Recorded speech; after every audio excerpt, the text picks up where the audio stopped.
The Sunday Night Anthem is presented by Geico. Get more with Geico. A lot on the line. Game on in Arlington. This is going to get juicy. It's about us. We don't take no prisoners, man. Let's crush it, guys. Play 97, animate, resolve. I've been waiting all day for Sunday night. The tough get rough in a primetime fight. More than a game, it's every fan's right. That's why we're waiting all day for Sunday night. All right, what a night, it's finally here. Sunday night football's kicking into high gear. The stars have arrived, come on, get up and cheer. Hey, Jack, it's a back, the show's back in town.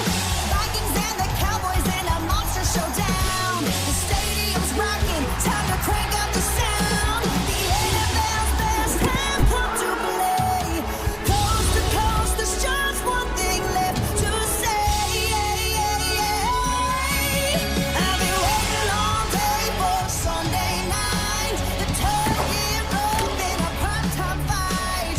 More than a game, it's every fan's right. That's why we're waiting all day for Sunday night. The run to Addison. Yes! Oh, wow.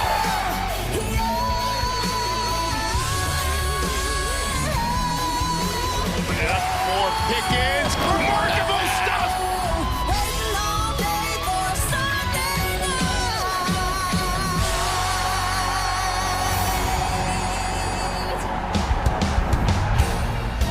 37 degrees. It's cold outside for December in Arlington, Texas. So we're glad to be inside AT&T Stadium, the home of the Dallas Cowboys. Their quarterback, Dak Prescott, having a sensational season, facing 22-year-old J.J. McCarthy and the Minnesota Vikings on NBC's Sunday Night Football. Good evening, everyone. Thanks for having us in. Mike Tirico, Chris Collinsworth, Melissa Stark down on the sideline. Chris, the Cowboys were rolling. They won 3 straight games, making a sprint towards the playoffs. They beat Philly. They beat Kansas City. They ran out of gas last week in Detroit on a Thursday night. So they're 6-1. Probably have to win them all to get in the playoffs. Do you give them a chance to do that? Yeah, you always got to keep hope alive in Big D, right? You know that Dak Prescott and this offense is going to score a lot of points. Defensively, they added a couple of studs along that defensive line. But this secondary against Justin Jefferson and company, let's just call it must-see TV tonight. Could be. Let's talk about Minnesota, because 14 wins. They were so good last year. Disappointing year. They've won 5 games. Their playoff hopes are done. But I think these last 4 games are very important for the Vikings. No question, and J.J. McCarthy in particular. He's just 22 years old. He's only played in 7 games. He's coming off his best game of his career, but he's still trying to prove to the people in Minnesota that he is the answer there. And a win tonight in Dallas would go a long way towards proving exactly that. You know what else would help? Get on the same page as his great receiver. Yes, And it Justin would. Jefferson is in the house tonight trying to get on a roll. He's not the only terrific receiver we're going to see. The Cowboys have a pair as well. Should be entertaining on the big stage in Big D. It's the Vikings and the Cowboys for you on Sunday Night Football.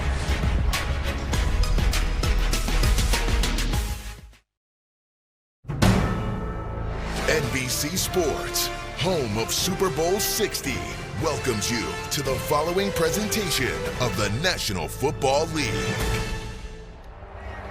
Getting to the home stretch tonight starts the final 50 regular season games of the 2025 season. Dallas probably has to win all 4 of theirs to have any postseason hopes. A moment ago, Melissa Stark with the Cowboy quarterback, Dak Prescott. Dak, playoffs on the line. What's your mindset going into these final 4 games starting tonight? Yeah, we've got to control what we can. It's not all the way in our hands at this point, so we just got to go out here and take care of the Minnesota Vikings, starting with the first play, and the repeat is what I just told the guys in the huddle, and we'll be happy with at the end of the game. You have the best offense in the NFL, but you told us you haven't had a win this season where you control and dominate. Yep. How do you do that tonight? Yeah, start fast. First drive, we got to get in there and get a touchdown, and we got to repeat that over and over again. Can't wait till the second quarter or late in the game to get the run started, so just start fast and we'll be good. CeeDee Lamb cleared to play. George Pickens coming off a tough game in Detroit, but having his best season of his career. What do those 2 guys bring to the offense? Yeah, they're ready to go. Trust me, they're resilient. As you said, CeeDee's coming off the injury. George is coming off a performance he's not proud of. They're both going to give you something special to watch tonight. Yeah, thanks a lot. Thank you. Interesting little comment there at the end from Dak. So, you know, the Eagles won today. For Brian Schottenheimer and the Cowboys, the simplest math to the playoffs is this: win the rest, and the Eagles lose 2 of their last 3. Dallas would then win the NFC East. For Kevin O'Connell's Vikings, they were eliminated by virtue of Chicago's win on the cold day along the lakefront in Illinois today. The Bears now at the number 2 seed. Vikings sitting at 5 wins and out of the mix. And we'll talk about the wild card implications for the Cowboys as the night goes on. There is the man Dak Prescott was just talking about, George Pickens. A lot of noise and attention around his performance last Thursday in Detroit. J.J. McCarthy and the Vikings coming off the shutout win over Washington. Been out with injury a couple of times, now back with some confidence off of last week. We'll see if he can double down on that. Cowboys won the toss, and they defer the option to the second half, so the terrific kicker, Brandon Aubrey, will send it away for Dallas. Minnesota has seen most of their returns this year in the hands of Miles Price. They are rookie return man. He'll be the lone returner back there. Always great to come here to Arlington, to AT&T Stadium, which opened in 2009. And even though their team is an uphill climb to the postseason, Cowboys fans still enjoying the night and see if they can send their team off on a good foot here in the final month of the season. Dallas has the Chargers, Washington, and the Giants for their remaining games. Off we go to be in the hands of Price from the 6.